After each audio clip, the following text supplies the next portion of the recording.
After years of terror, Richard Ramirez was finally caught. But what really happened in the final moments of the Night Stalker's reign? Was it fate or sheer luck that led to his arrest? What dark truths did Ramirez reveal in his final days? And how did a city that once lived in fear finally take him down? Richard Ramirez, the infamous Night Stalker, wreaked havoc across California for over a year. But his capture came in an unexpected twist of fate. On August 31st, 1985, after a massive manhunt, a group of citizens recognized him from police sketches and took matters into their own hands. But how did this predator slip through the cracks for so long? What did it take to finally stop him? In this video, we dive into the final moments of the Night Stalker's reign of terror. How did it all end? And what secrets did Richard Ramirez reveal before he was locked away for good? Ramirez's crime spree stretched across Los Angeles and San Francisco, with his first known murder in 1984 and a string of brutal crimes that continued until his capture in 1985. The manhunt was intense, with investigators piecing together his unpredictable patterns and the chilling nature of his crimes. Yet, Ramirez managed to stay under the radar for so long.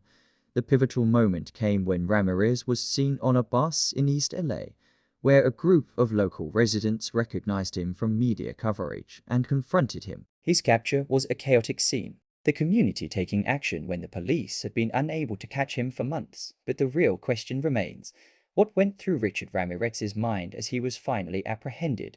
Was he terrified? Did he regret his actions? Or did he continue to relish in his notoriety? The final moments of Ramirez's capture were a surreal conclusion to a year of fear. What stood out most, however, was the overwhelming reaction of the public. People who had lived in constant fear now found themselves face to face with the man who had terrorized them. Ramirez's capture not only brought relief, but also a strange sense of closure to a community gripped by fear for so long. Experts and true crime enthusiasts are still fascinated by the details of his arrest, not just for the terror he caused, but for how he maintained such a composed, if not defiant, demeanor. Even in the face of his capture, Ramirez showed little remorse. What did this reveal about his personality? Was he a product of his environment, or was there something more deeply sinister at play? As the man who once walked among us in plain sight was finally caught, one question lingers. Could this terrifying crime spree have ended even earlier? What if he hadn't made that mistake? What secrets would have remained hidden if fate hadn't intervened? Was the capture of the Night Stalker truly the end? Or is there more to Richard Ramirez's story than we'll ever know? Richard Ramirez was convicted, sentenced, and locked away for his brutal crimes. But the terror didn't stop there. His legacy continues to haunt us long after his capture and death. How did his reign of terror affect the victims, the city, and even his own mind? What remains of Richard Ramirez's legacy? And why does his name still send shivers down our spines today? Even after his conviction, Richard Ramirez's story didn't end. The aftermath of his capture and sentencing left many unanswered questions, both for the victims and for those who had lived in fear during his reign of terror. While Ramirez spent the rest of his life in prison, his name continued to resurface in the media, in books, and in documentaries.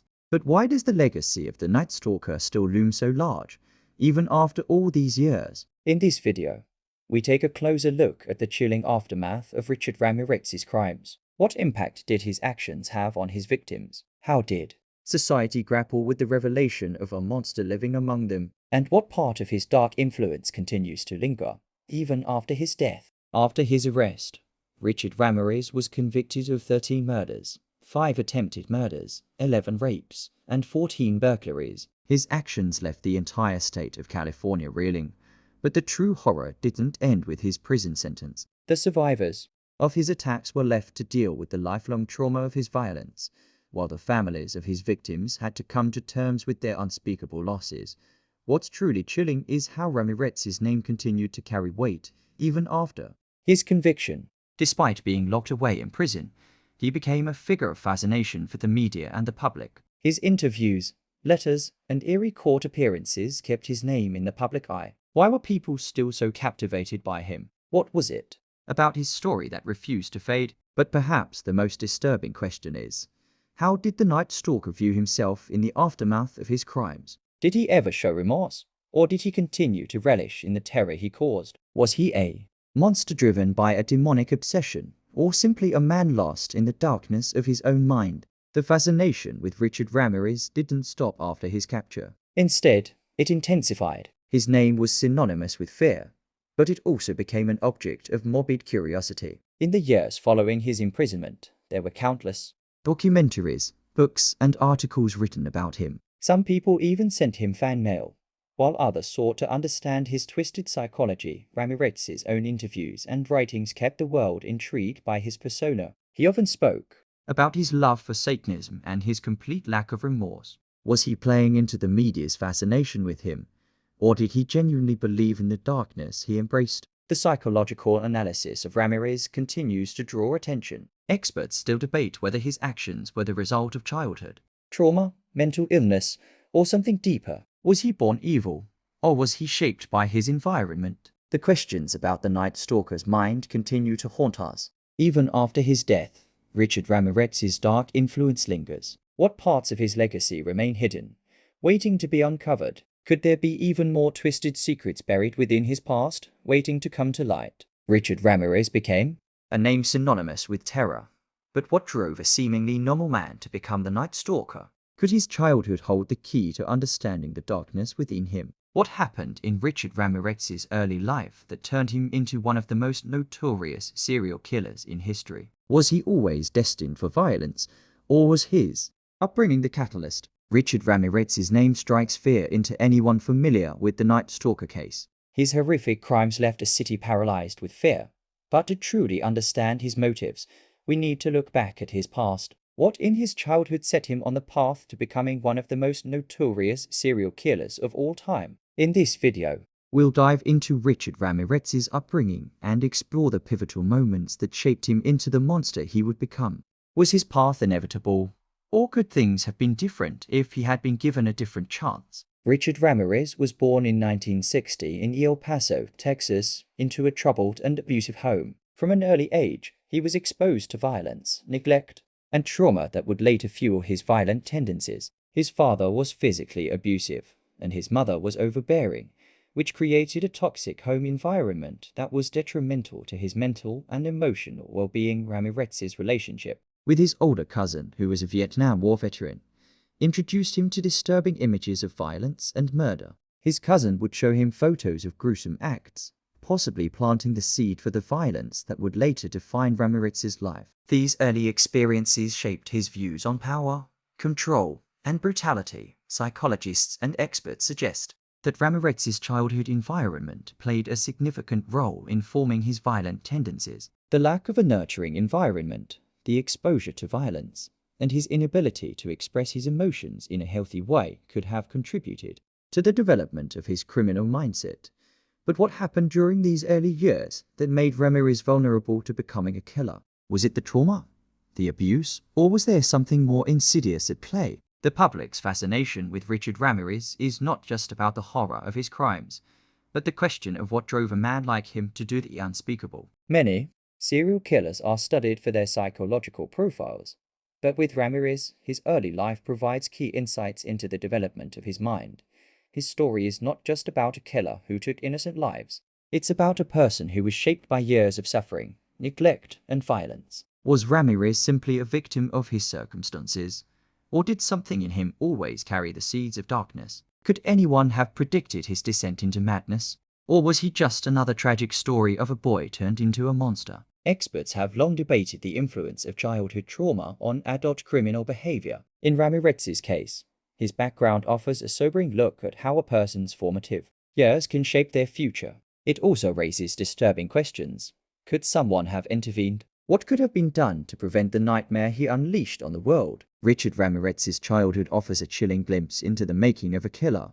But did it explain everything? Was he always destined for violence, or could he have been stopped before becoming the Night Stalker? What other factors contributed to his transformation into one of America's most feared serial killers? And could his fate have been different? What happens when the darkness inside someone finally takes over? Richard Ramirez went from being a seemingly ordinary man to one of the most notorious serial killers in history. What drove him to commit his horrific crimes, and how did he carry out his reign of terror? How did the Night Stalker become the monster he was? What twisted psychology lay behind his shocking actions? Richard Ramirez's killing spree left a trail of devastation and fear across Los Angeles, San Francisco, and beyond. But behind every brutal attack was a calculated mindset, a person whose twisted motivations were hidden beneath his acts of violence.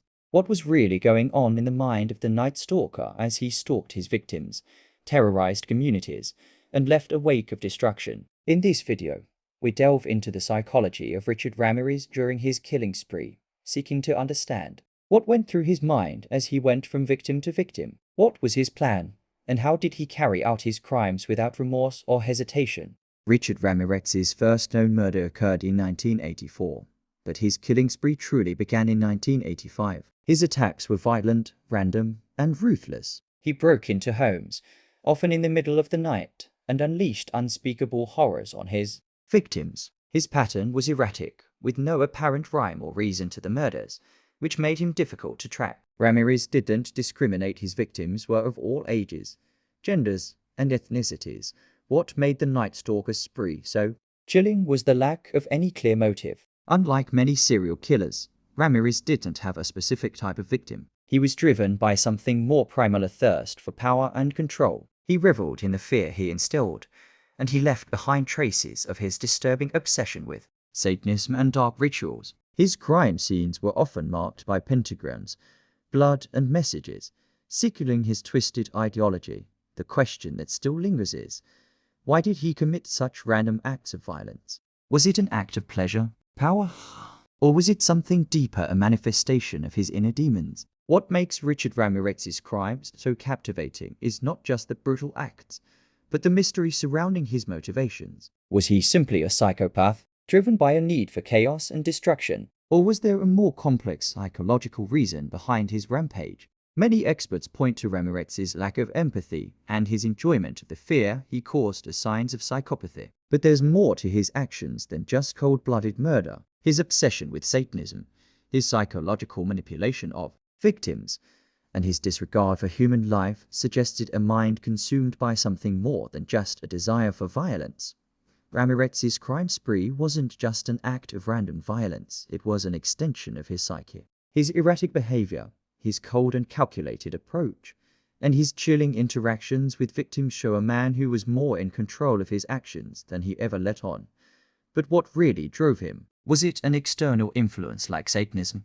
Or was it something in his mind, his personality, that pushed him to commit these acts? As we peel back the layers of Richard Ramirez's twisted mind, we are left with one haunting question.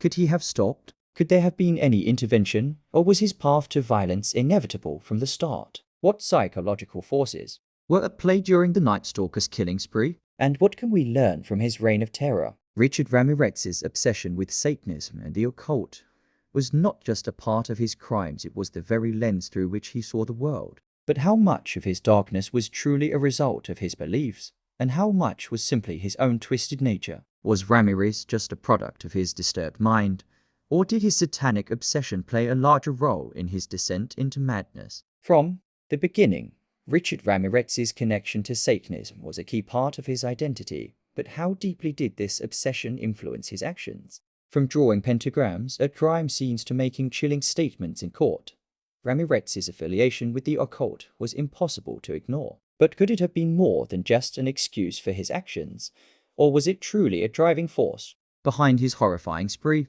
In this video, we'll dive into Richard Ramirez's fascination with Satanism and explore whether it was a catalyst for his violent behavior, or just a mask he wore to justify his monstrous crimes. Richard Ramirez's fascination with Satanism began long before he became the Night Stalker. In fact, it was a part of his identity from his teenage years. Ramirez was heavily influenced by the teachings of his older cousin, a Vietnam War veteran who introduced him to graphic images of violence and death. This exposure, coupled with the darker influences in his life, set the stage for his later obsession with the occult. As Ramirez's killing spree progressed, he started incorporating satanic symbols and rituals into his crimes. At crime scenes, he would leave behind pentagrams and other occult markings, often drawn in blood. He believed that he was doing the devil's work, which led some to believe that he truly thought of himself as a demonic figure. But was this just a convenient cover for his sadistic impulses? Was he using Satanism as a way to explain his violent behavior? Or did he genuinely believe he was chosen for some dark purpose? Was there any real evidence that Satanism was the driving force behind his killings, or was it just an image he cultivated to gain notoriety and control? What makes Ramirez's satanic obsession so fascinating is the way it blurred the lines between his personal beliefs and his criminal actions. For many, it was hard to separate the reality of his violent crimes from the fantasy of his satanic worldview. Some experts argue that Ramirez's devotion to the occult was a way for him to rationalize his actions, while others contend that it was a genuine part of his psyche. The media, of course, played a massive role in amplifying the connection between Ramirez and Satanism.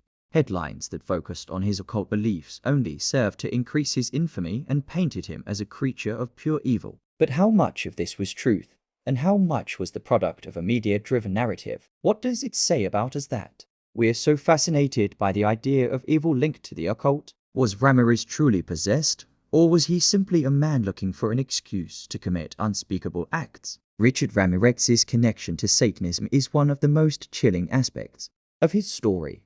But was it the driving force behind his reign of terror?